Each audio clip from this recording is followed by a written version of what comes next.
Once, in a quiet village nestled between rolling hills, lived an old potter named Hari. Every morning, as the sun painted the sky with soft pastels, he sat by his wheel, his hands dancing with the clay.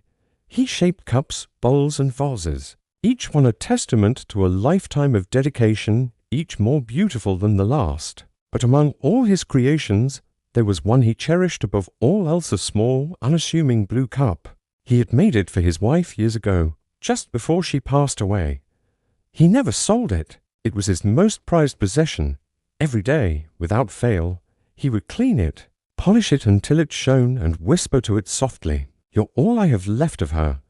It was his connection to a love he thought was lost forever. One sun-drenched afternoon, a traveling monk, his robes the color of saffron, stopped at Hari's shop.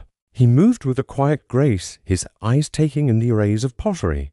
He admired the craftsmanship, running a gentle finger over a glazed bowl. "You make with such love," the monk observed, his voice calm as a still lake. Then he added, "But you hold on with such fear." Hari frowned, a line creasing his weathered forehead. "Fear? No. I don't want to lose what I love." The monk smiled, a gentle, knowing smile that reached his eyes. "Then perhaps," he said softly, "you don't truly love it, you only fear its absence." With a respectful bow, the monk turned and continued on his journey, leaving Hari standing amidst his creations. The words, however, did not leave. They stayed in Hari's mind, echoing like a persistent hum. That evening, the sky turned a bruised purple as a fierce storm rolled into the village. The wind howled like a grieving wolf, and rain lashed against the windows of Hari's small shop. Thunder cracked overhead, shaking the very foundations of his home. A wooden shelf, laden with his finest work, began to tremble violently. Hari rushed to hold it steady, his heart pounding in his chest. But he was too late. With a sickening crash, the shelf gave way, and there, on the floor, lay the little blue cup, shattered into a dozen pieces. Hari collapsed to his knees, the world blurring through a flood of tears. All night he sat there, surrounded by the fragments of his past, his voice a broken whisper. Why? Why did it have to be this one? Exhausted from grief, Hari eventually fell asleep right there on the cold, hard floor, and in his sleep he dreamed.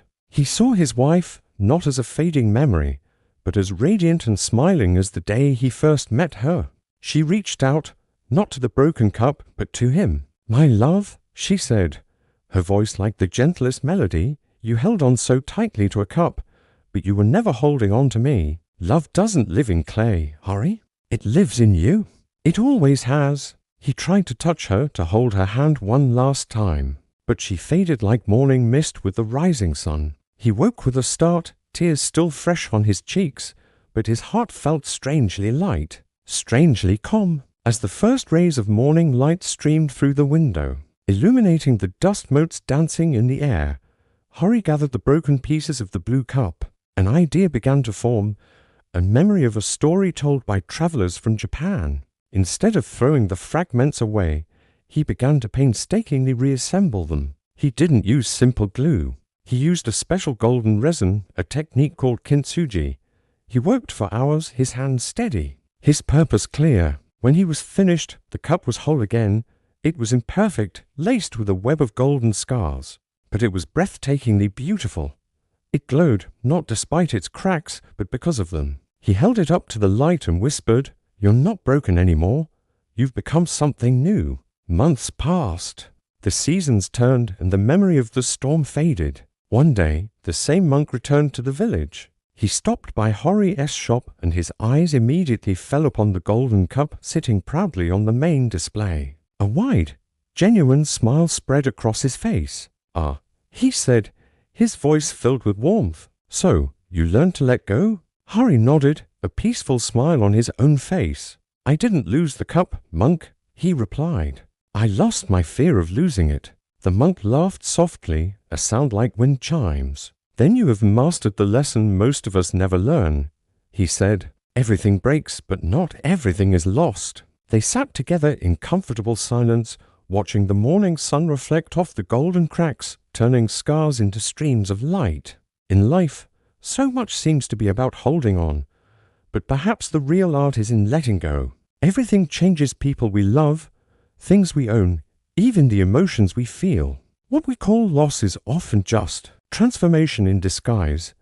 We shouldn't fear the endings, because every ending is just the birthplace of a new beginning. When we finally accept that everything is temporary, that nothing is permanent, we start to see what truly lasts: peace, love, and a deep, quiet gratitude for the journey. The cup may break, but the love that shaped it, the hands that created it, they still remain. Thank you for watching. If this story resonated with you, please consider liking the video and subscribing to our channel for more content that aims to inspire and uplift. We'll see you in the next one.